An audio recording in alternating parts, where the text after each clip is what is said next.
And welcome back. The Minister of Social Development and community members of Mjejane in Nkomazi will today lead a peaceful march to raise awareness on child protection issues.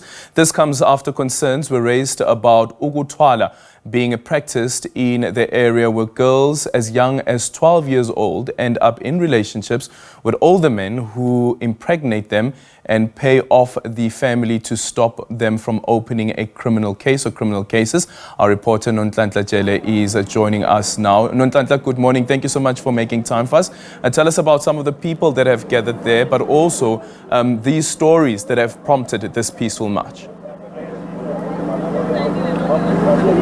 Good morning to you, Aldrin, and to our viewers at home. Indeed, as you correctly put it, we are here because of the issue of ukuthwala in this community. Remember, in September, we came here and we actually met up with Innocent Madonsela, who wrote a petition to the Human Rights Commission just to say enough is enough about this practice that is taking place in this community, where, as you correctly said, like girls as young as 12 years old get impregnated by older men who later go to the family and pay a fine so that they can avoid criminal charges against them, because as we all know that the kids as young as 12 years old and an older man, for example at the age of 30, it's underage, and you know that's some sort of abuse, statutory rape, if I can clearly put it. Today we witnessed the community together with social workers in the area and healthcare workers actually taking to the streets along the N4 route saying enough is enough, because we know that some of these men who are actually picking up these young girls are truck drivers who use the N4 route to Nkomazi to the border in Mozambique.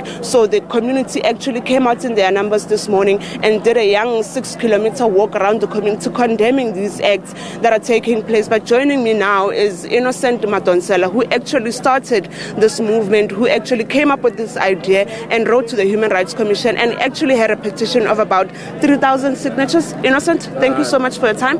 Thank you very much. So the petition is 10,500 going to 11,000 after you visited us in September. So since you visited us, the South African Human Rights Commission under Eric Mjejane met with us, and then we delivered our petition to them. And then they organized a stakeholder meeting. It was on the 5th of October in Mangweni.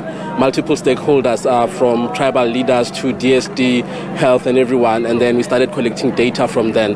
And then part of the data, it has proven that what we were doing, this petition, it was answered in a way, because of we've discovered that actually more girls are suffering, because of the stats say that from April 2023 to September, actually underage girls who gave birth, not teenagers but underage, is 803 around the Nkomazi area. Thank you so much, Innocent Madonsela. That was Innocent Madonsela just giving us a clear picture as to what happened since September and now November, Aldrin, where they met with the Human Rights Commission. And he says to us that underage girls that actually gave birth in Nkomazi since then has been about 823 young girls who gave birth underage. So those are some of the issues that prompted this move this morning for a peaceful march to call out these men and to call out this sort of abuse that is happening in this community. Aldrin? Thank you so much for your time, Nonhlanhla Jele, there on that peaceful march against ukuthwala, which of course is outlawed in the country.